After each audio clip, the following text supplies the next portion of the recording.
Assalamualaikum warahmatullahi wabarakatuh, teman-teman semuanya. Gimana kabarnya? Semoga sehat selalu dan tetap semangat untuk kuliah mencari beasiswa.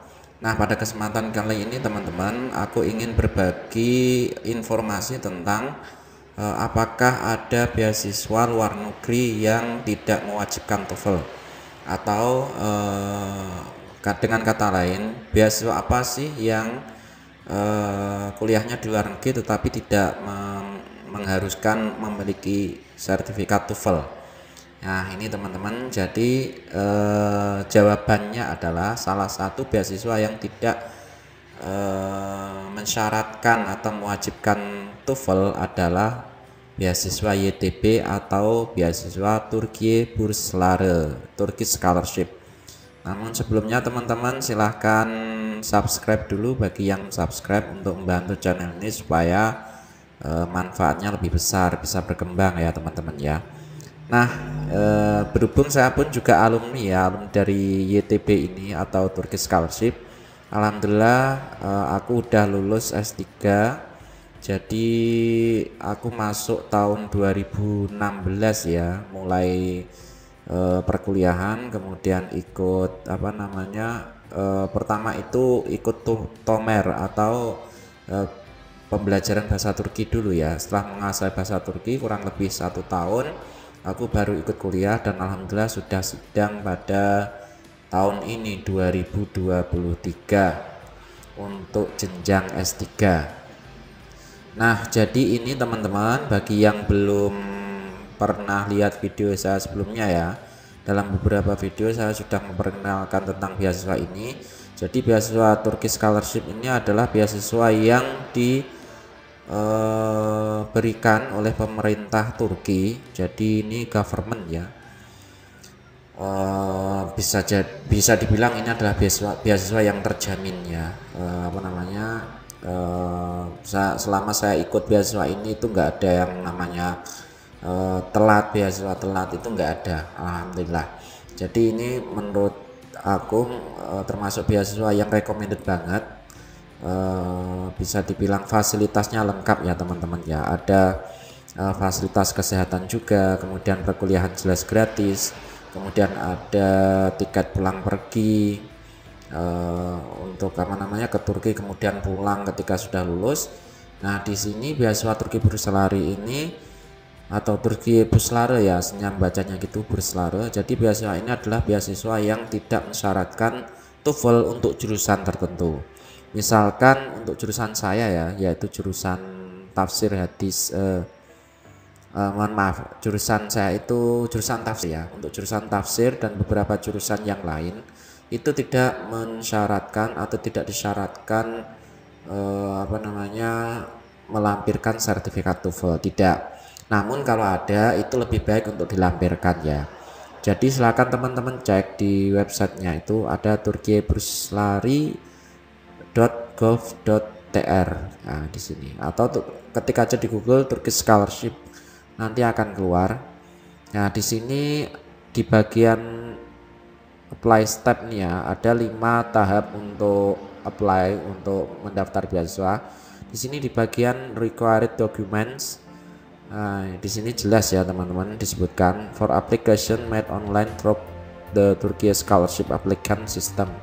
Jadi aplikasi atau pelamaran untuk beasiswa ini itu dilakukan secara online melalui website Turkiye Bursları ini. Jadi tidak ada istilahnya kita melamar ke kedutaan Turki secara langsung dengan mengirim dokumen, itu enggak ada. Semua rekrutmen itu melalui website ini. Kemudian nanti caranya adalah teman-teman membuat akun ya di sini. Di sini itu nanti bisa buat akun, kemudian setelah itu masuk ke sistem dan memasukkan setiap dokumen yang diminta. Lalu syaratnya apa? Ini ada yang pertama adalah a valid identity document atau ID card or passport. Nah, ini yang dimasukkan adalah paspor atau ID card. ID card itu bisa KTP. Namun teman-teman lebih baik kalau sudah punya paspor itu masukkan paspor aja ya, karena akan berbahasa Inggris. Kemudian a photograph of the candidate taken within the last 1 year. Kemudian syarat yang kedua adalah satu foto yang diambil kurang lebih selama 1 tahun. Dalam arti umur foto itu tidak lebih dari 1 tahun ya. Ngambilnya itu dalam waktu 1 tahun ke belakang. Nah, ini fotonya itu foto biometrik ya teman-teman. Foto biometrik itu adalah foto seperti di paspor, KTP. Jadi fotonya itu yang wajahnya jelas, kemudian tidak terlalu banyak diedit yang kemudian bisa merubah wajah asli. Kemudian selanjutnya national exam result if any. Ini adalah bukti ujian nasional ya. Atau bukti ijazah sebenarnya. Dulu saya itu karena ijazah saya belum keluar, itu nggak apa-apa menggunakan surat keterangan lulus. Jadi ini if any ini artinya kalau ada, kalau belum ada itu ya nggak apa-apa. Jadi nanti waktu ujian nanti yang dibawa waktu wawancara beasiswa ya, kalau dapat wawancara. Jadi setelah tahap seleksi berkas nanti ada wawancara. Setelah wawancara itu, pada waktu wawancara itu kalau sudah ada nanti dibawa. Kemudian diploma or temporary graduation certificate. Nah, ini diploma itu ijazah or temporary graduation atau sertifikat keterangan kelulusan. Nah, ini bagi yang untuk daftar S2 atau S3. Jadi kadang S1 itu udah lulus tapi belum dapat ijazah. Nah, nanti bisa membawa surat keterangan lulus. Kemudian transkrip nilai. Kemudian international exam result. Kalau teman-teman pernah mengikuti ujian internasional seperti GRE, GMIT, kemudian SIT atau yang lain-lain, itu teman-teman bisa dimasukkan, atau bahkan dalam beberapa program itu memang diharuskan untuk memasukkan bukti sertifikat tersebut. Di sini disebutkan evaluated by the chosen university or program. Jadi kalau ada jurusan yang teman-teman ingin masuki itu pada beberapa jurusan itu membutuhkan international exam atau ujian internasional. Kemudian ada international language test result such as TOEFL, TOEFL if required by the chosen university or program. Nah, beasiswa Turki ini teman-teman ada beberapa program atau beberapa universitas yang mensyaratkan TOEFL atau sertifikat tes seperti TOEFL lah. Selain TOEFL itu diwajibkan, tetapi tidak semuanya. Seperti jurusan saya itu jurusan tafsir, itu tidak diharuskan untuk melampirkan sertifikat TOEFL. Juga universitasnya memang tidak mengharuskan ya. Nah, jadi ini kesempatan bagi teman-teman untuk kuliah di luar negeri tanpa menggunakan TOEFL dengan beasiswa.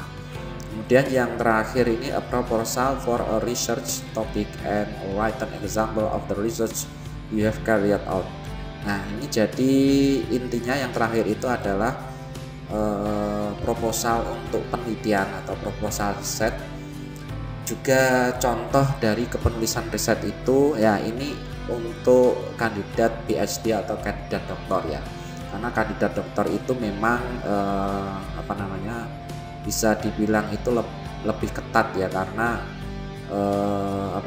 kandidat itu harus melampirkan riset atau melampirkan proposal riset atau contoh dari kepenulisan riset itu di dalam proposal itu. Nah, ini kesempatan ya bagi teman-teman yang ingin mencari beasiswa di luar negeri, kuliah di luar negeri namun dengan tanpa sertifikat TOEFL. Silahkan teman-teman coba, siapa tahu teman-teman berhasil dan menjadi rezeki teman-teman untuk bisa kuliah di luar negeri, untuk bisa mendapatkan beasiswa tanpa menggunakan TOEFL. Nah, teman-teman, cukup sekian untuk video kali ini. Jika ada pertanyaan silahkan tuliskan di kolom komentar. Insya Allah kalau ada kesempatan saya pasti akan membalasnya ya. Sekian, kita ketemu lagi dalam video berikutnya. Wassalamualaikum warahmatullahi wabarakatuh.